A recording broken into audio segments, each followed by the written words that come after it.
there's a lot of things that are going to be issues here coming up soon. You know, they're kind of issues right now, but they're going to be perpetuated, shall we say, in due time. So, I don't know where to begin. All right, let's just say on the health aspect of things, right? You got to look at toxicity levels within the population. And I'm talking mostly here about in the United States, but a lot of places throughout the world are similar. Let's just say Western civilization as a whole. There's a lot of contamination in the food, in our medicine, in our water, in our products. There's just really, really high toxicity levels, not only in like waste, intestinal, just shit basically, but there's also a lot of heavy metal contamination, and this is attributing to a lot of neurological diseases, right? And then just nutrition levels as a whole. People are not taking in very much nutrition. But people need to learn how to handle their emotions too, which leads to all sorts of issues emotionally, actually, because there's lots of hormones inside the food. There's lots of imbalances that happen when you're not nutritionally taken care of. Depression, anxiety, all of this fun. Before they prescribe you drugs for said issues, they should check and see if you have any type of nutritional deficiencies, because this does happen from a lack of appropriate diet. All right, the dollar is collapsing, right? Everyone knows that it's a fiat currency, right? Which means that it can just be printed to infinity and it's not backed by anything. And at least that's what's commonly said. It is backed by petroleum. It is the petrodollar. This was Henry Kissinger's idea, right? So other nations have to purchase petroleum products in the American dollar, right? So as long as that's the case, we can keep on imposing our money on nations that don't particularly want it, right? If China's economy exceeds ours, and it should by like 2025, especially with this whole lockdown and them doing so well through the whole pandemic, right? So that's going to be a huge issue. All right.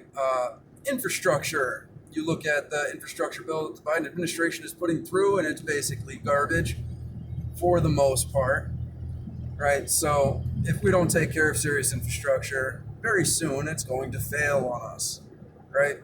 So blacktop was only designed to be a 75-year temporary material. It was only going to be used for 75 years until they figured out a better material to use. It was kind of like, well, we can do this for now. But we just kept doing it, right? 75 years has been up for quite some time, and a lot of the roads are older than that. And of course, you can hear how shitty they are, especially in areas with variable seasons. Here we have some brutal winters and we have some hot summers, so they definitely do take a lot of damage from that. But roads are going to be the least of our concerns, because our power grid cannot keep sustaining the levels that it is right now.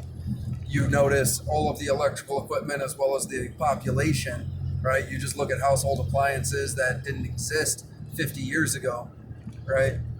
And a lot of the electrical system is quite old and did not foresee all of the things that we're going to be using, you know? Not to mention the amount of people that are using it. And now you have, electrical cars. The electrical grid as is right now, best case scenario is 20 million electric cars, right? So eliminating all fossil fuel vehicles, which is what they're trying to do, isn't really going to work out unless you redo the electrical grid or you have far fewer vehicles. Yeah. Seeing as how vehicles are important for freedom, I don't know how that would work. And then, of course, electric vehicles, but petroleum dollar. Remember that issue? Yeah, we'll see if that perpetuates that. Okay, well, gone over just poisoning of the population, the economics, and then the dollar, which is a big deal, right? So I'd say Civil War is definitely a potential for risk just because of the tensions that are going on right now.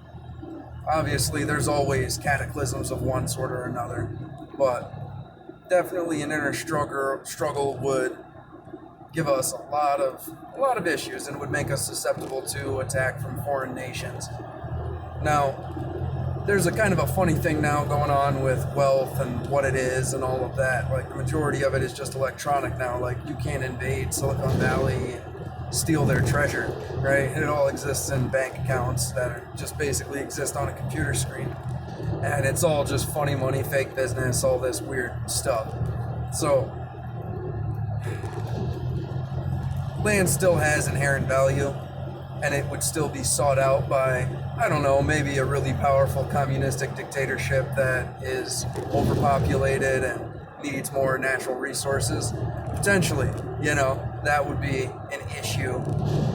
But if we had an internal conflict that would weaken us to a point where a foreign invader, such as China or whatever, could come on in and seize land and all that fun.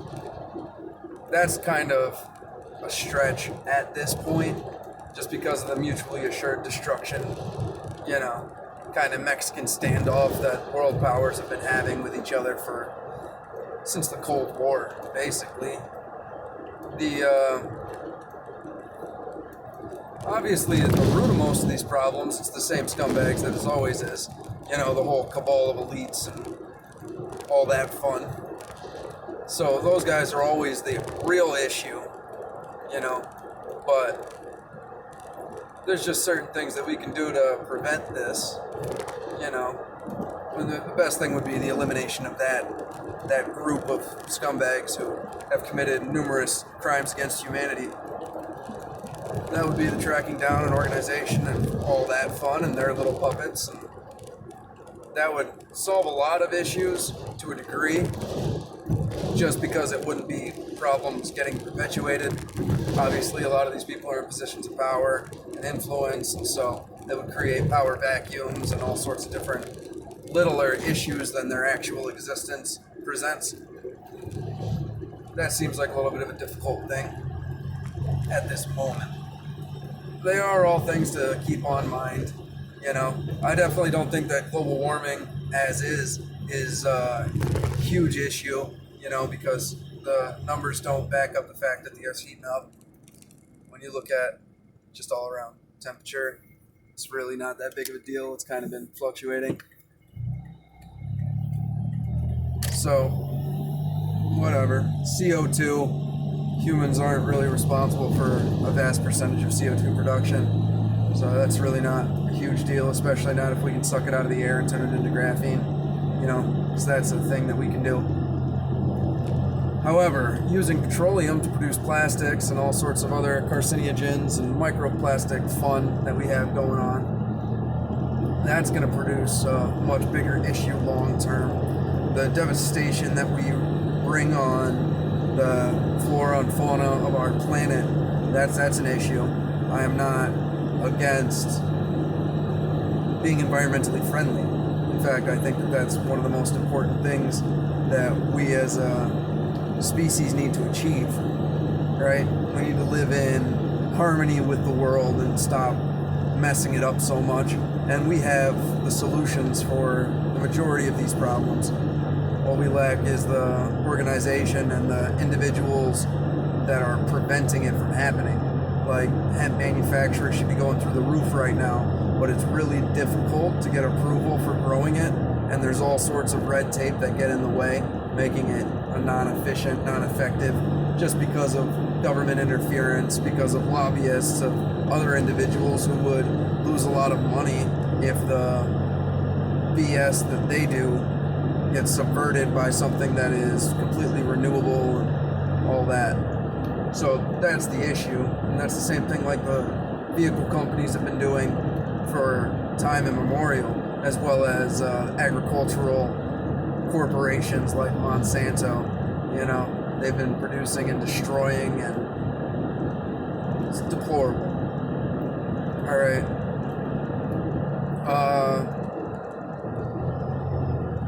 testosterone levels are going down, down, down at an all-time low. It is insane, which all comes back to the toxicity from the first thing to be worried about, right? So birthing is going to be an issue, and the birth rate is going to plummet. And now, the way that our economy is set up, since it's like a socialistic, crony capitalistic model, that's kind of what we have right now. The young have to work to provide for the old, right?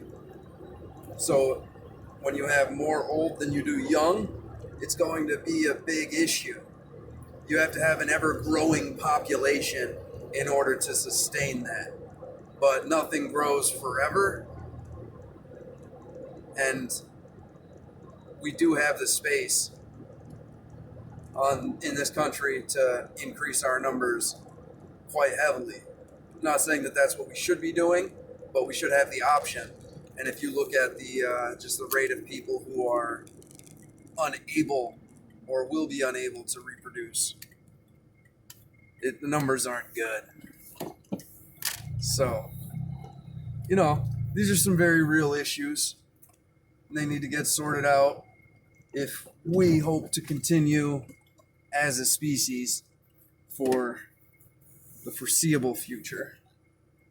You as an individual maybe have guns just so your food and all of these other things won't be taken from you. You can gather up all the food and have a garden and get all this other stuff set up. If we get into a huge collapse of either the electrical grid, the dollar, if just society breaks down as a whole from some sort of internal civil war, martial law gets issued and all this other fun, we'll see how it goes. But if you're not able to protect yourself and your family, then you are just going to be at the mercy of somebody who does have a gun, right? You should have stored food. You should have clean drinking water all set aside just in case if anything like this does happen. I'm not saying you got to have a bunker and be prepared to wait it out for 25 years. But if there is any type of issue, and there can be EMPs, there can be failures in the electrical grid, there can be any sort of issue, right? And just be prepared for whatever you can be. Obviously the cities make it difficult. I personally wouldn't want to live in a city at this current time. It makes it a little bit of an issue. Dense population without food or water or whatever gets cut off, no power, which would in turn eliminate the water and power, the water and food. Do whatever you can.